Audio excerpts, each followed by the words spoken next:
Welcome back everyone to our reading of Unforeseen Beasts in the Search for the Meaning of Our Age. Okay, continuing on with chapter 4. Load up a little bit.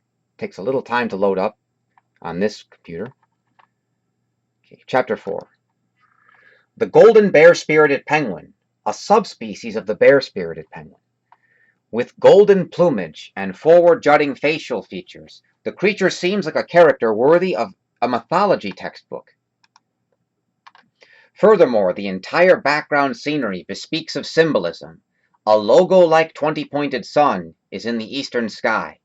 The points of this sun are more like textured scales than emanating rays. It must be replete with arcane meaning, I say to myself. It has 10 yellow golden scales, 5 pumpkin orange scales, and even 5 scales of ruby. What could this arrangement of numbers, shapes, and colors signify?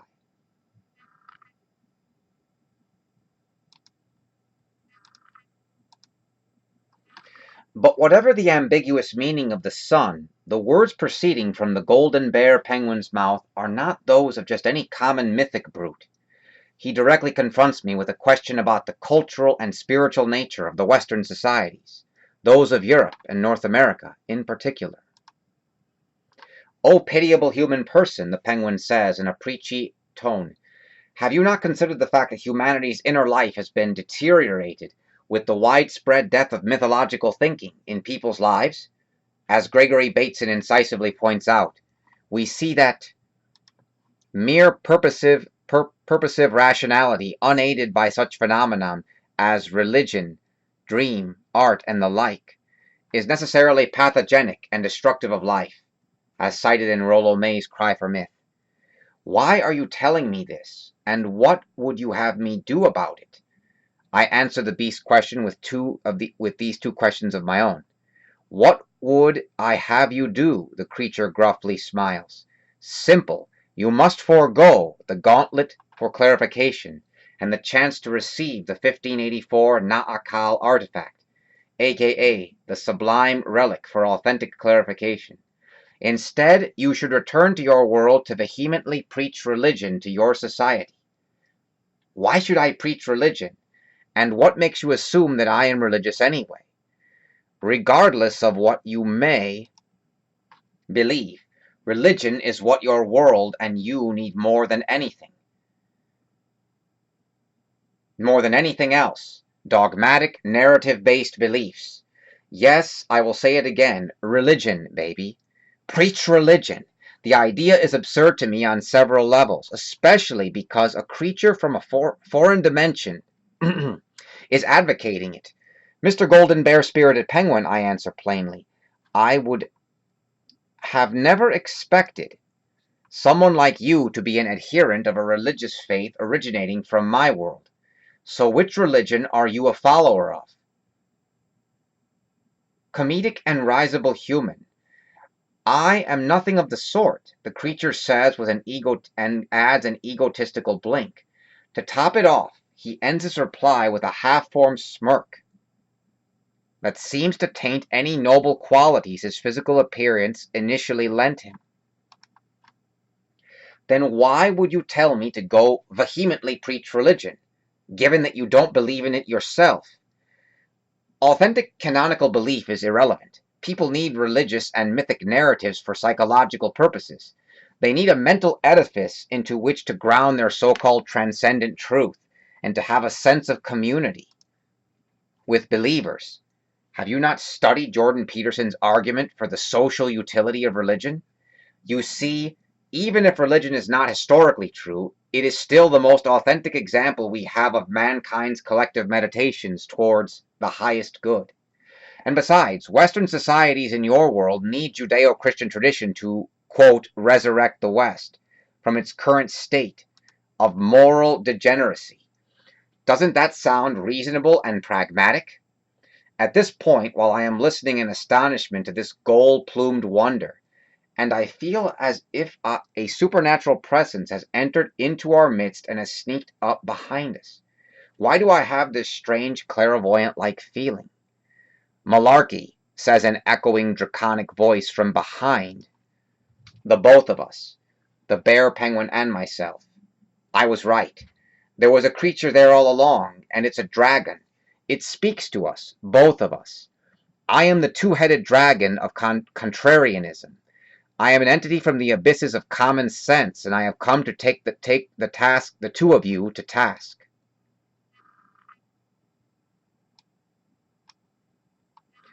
I am utterly taken aback by the repulsiveness of the monster, but the golden bear-spirited penguin is not fazed, not one bit. He actually just looks annoyed. He even seems to have some familiarity with this creature, given how he dismisses him, with the frumpy, disdainful look and head-shaking of one who, through familiarity and shared misadventure, holds disparagement for the other. And it appears that I am right, as evinced by the actions of the two-headed dragon towards the bare-spirited penguin.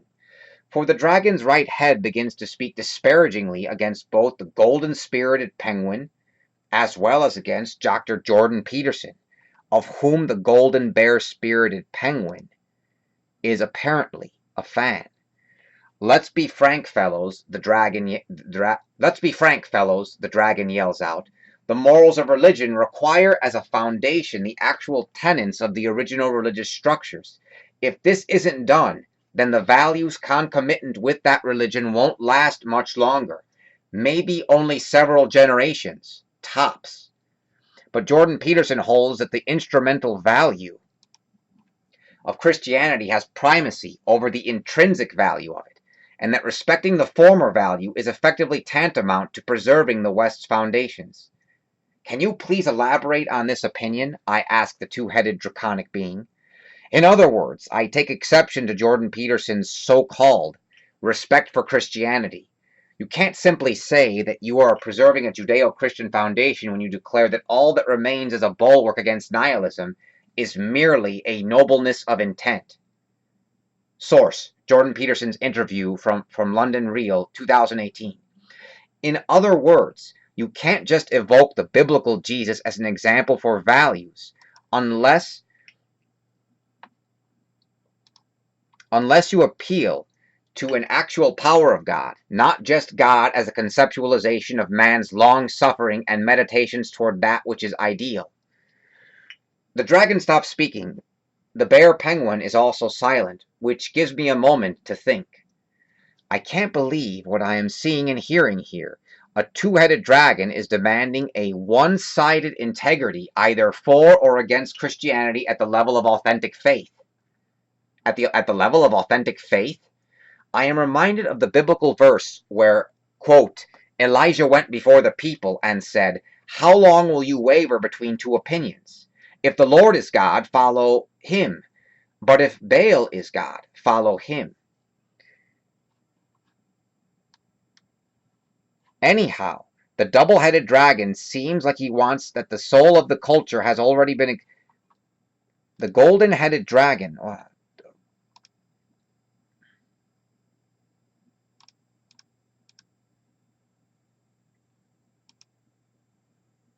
Anyhow, the double-headed dragon seems like he wants to continue speaking from his right head. There is an undeniable intensity in his eyes. But what am I to think? A dragon who is a straight shooter? I wonder what he will say now, and I wonder if the left head speaks at all.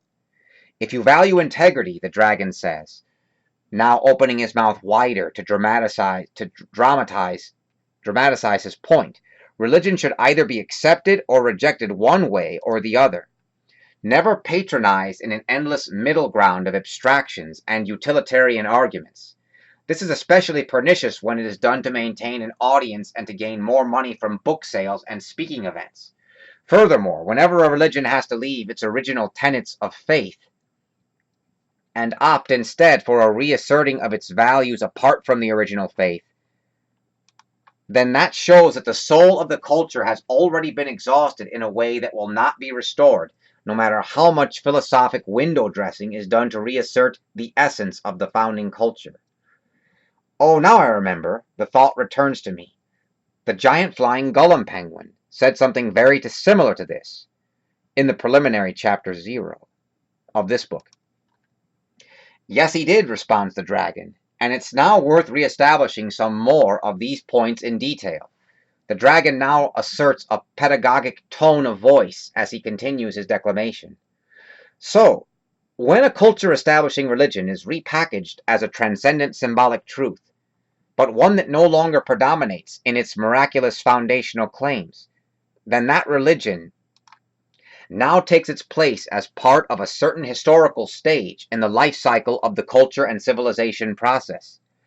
At this point, the fiery creature expects me to have a question for him, but I nod him onward and blink several times along the way, so as to indicate to him that he should continue talking. Without missing a beat, the dragon continues in his explication. Oswald Spengler explains that all high cultures move through roughly 4 periods of time that analogously correspond to the 4 seasons of the year. The spring and the summer seasons pertain to the culture phase. The autumn and winter phases belong to the civilization phases. Spengler refers to civilization as the latter half of this life cycle because it manifests only when the authentic culture of the spring and summer has already exhausted its creative possibilities. Unquote. Okay, this all sounds really sophisticated and fancy, but can this theory really be corroborated with evidence of real historical happenings? Well, think about it with respect to the Roman Empire, the dragon says emphatically. Think about how Stoicism, Epicureanism, and Neoplatonism came into fashion following the decline of classical polytheistic civilization. Don't you see that the same thing is happening now with the return of so many newfangled truth systems to replace the old-fashioned traditional ways? Oh my goodness, perhaps you're right. Exactly. And the stage that we are at now necessarily takes place in a civilization's process of deterioration. To sum this whole process more poetically, let's consider another great historian, Will Durant, who points out in his seminal work, Story of Civilization, quote, "At the beginning of civilization, religion begins by offering magical aid to harassed At the beginning of civilization, religion begins by offering magical aid to harassed and bewildered men. It culminates by giving to a people that unity of morals and belief which seems so favorable to statesmanship and art.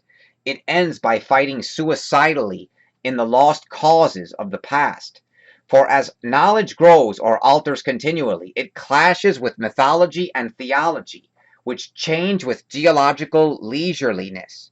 Priestly control of the arts and letters is then felt as a galling shackle or hateful barrier, and intellectual history takes on the character of a conflict between science and religion.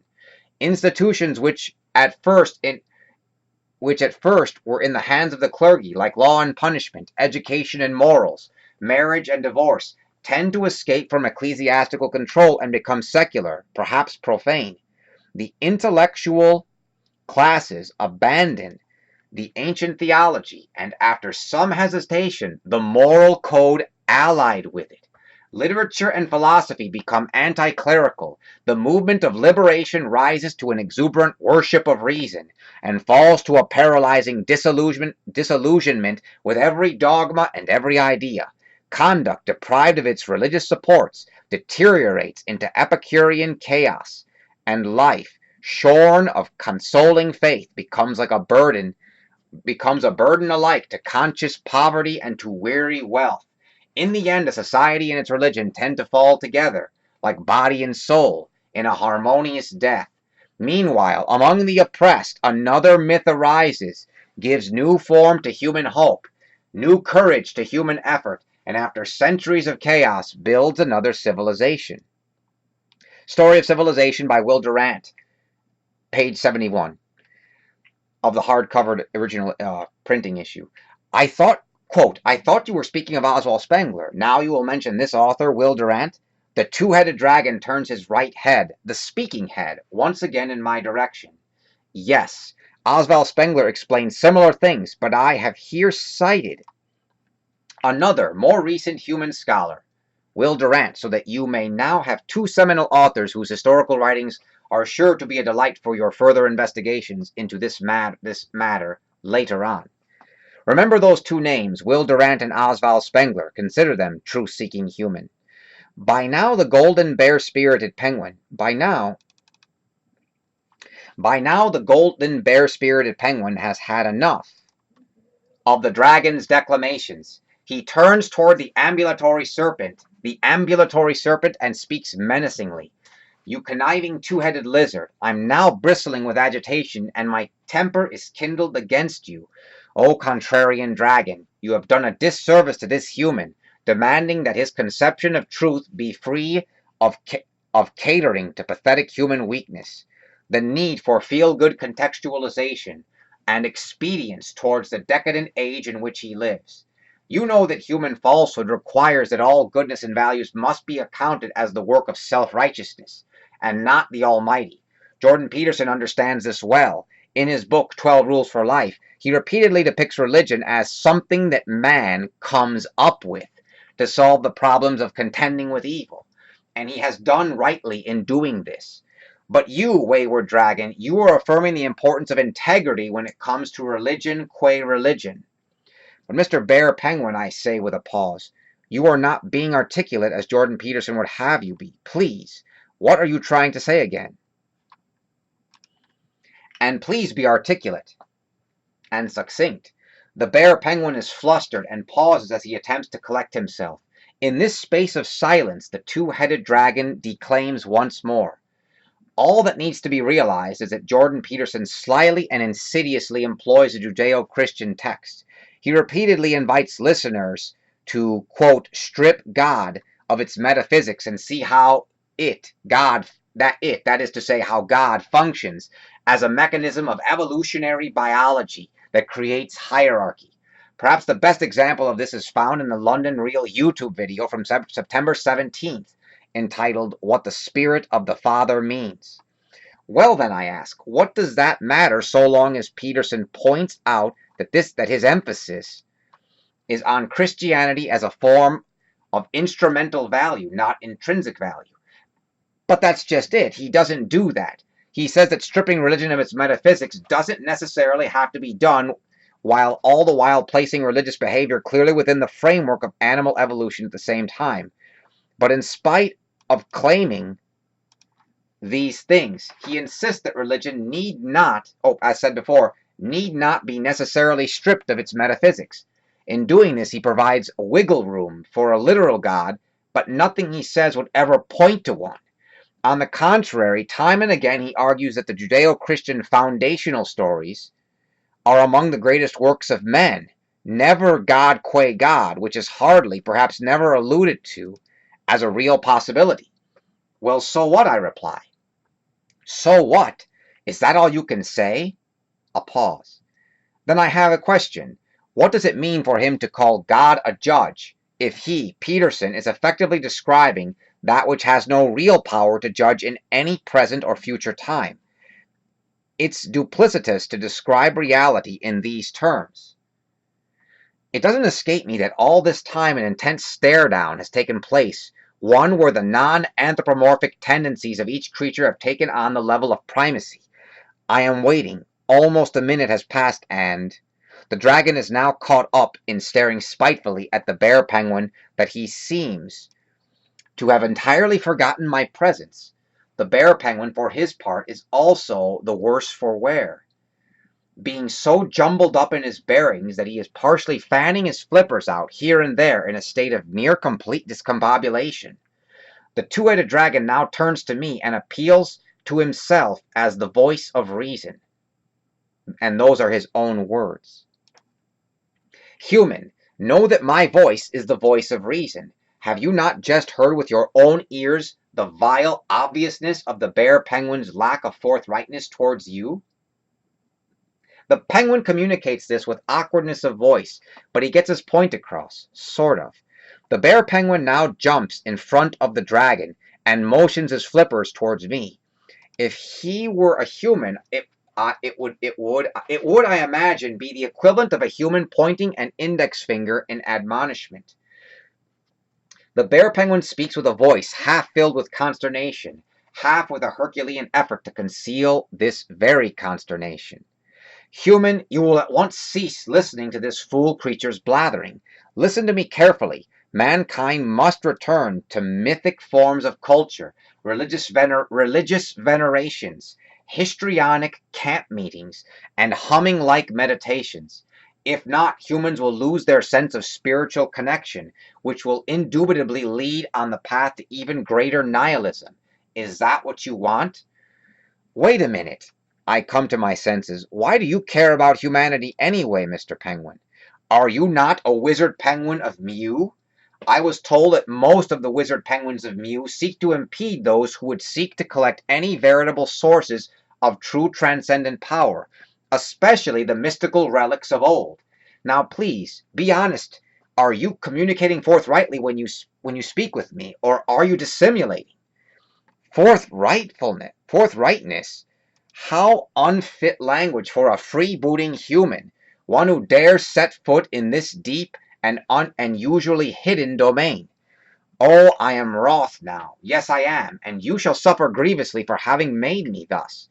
Furthermore, you are now in point-blank range of my magical attacks, so you will most certainly succumb to them. Yes, it's too late to even think about dodging it now. Oh, ho, ho. Oh, ho. The penguin has revealed himself now to be my enemy, outright, for he is just about to unleash a mightily charged blast of malevolent energy straight at me. All hope seems lost. In less than a wink, magical energy issues forth from the foul fiend's flippers. A golden lava-like liquid, a molten gold gushing and splattering, whose collective trajectory and wide reach makes my reflexes no means to save myself with any lateral movement or jump. I close my eyes and envision myself as having the power to brace myself for that which cannot be braced for. But behold, the unaccountable happenstance happens. The two-headed dragon comes to my aid, engaging the bear penguin in an all-out energy projectile battle. Is he really the good guy in this after all? Perhaps not. I venture to guess that he has previous bad blood with the golden bird and wants to tear into him for some other beef.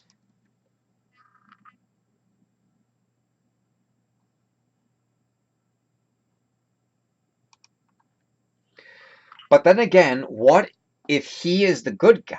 Would accepting that possibility function to partially dispel my prejudices against all forms of dragons as necessitating dark side elements?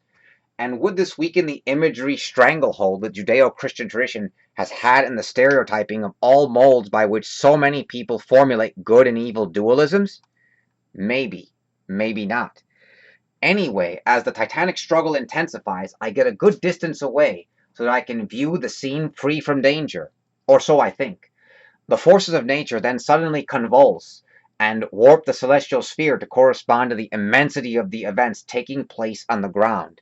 The sun morphs into an eerily bloated eye-like orb, as shown in the illustration, and the azure of the sky is tinctured with an eerie burgundy color, as shown in the illustration.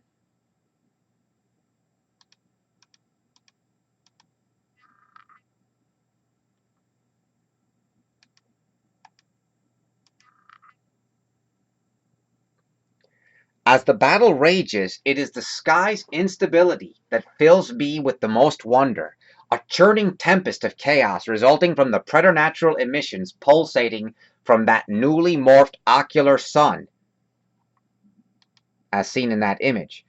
I find it amazing how these two characters have come to blows over an argument whose content is not pertinent to their own lives. I repeat, neither the bear penguin nor the dragon seem to have anything to gain in proportion to the havoc they are now enacting upon the environs and themselves.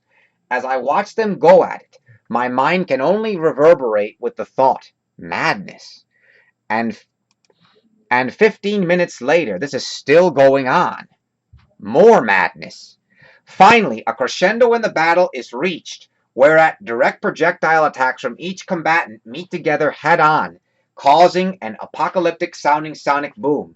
But it's not just any sonic boom. It is an energetic psychic break, filled with the malevolent mental energies of both the draconic and avian.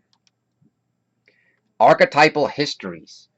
Thankfully, I get far away enough to project myself with the cloak of countering antipathetic tendencies. As for the two battling monsters, having each survived the other's best move, each one departs in separate directions, confident that he is not deemed the lesser. Such is the importance of not losing face, I conjecture. Chapter 5, for next time. The double-streaked penguin says that the main problems of future societies have nothing to do with human values. It has to do with being lucky enough for the robots to like us. If we are not liked sufficiently by the robot lords, then it's all for naught. He even then cites Elon Musk. Such is his effrontery, as if the bird could fancy himself as a possessor of human rationality himself.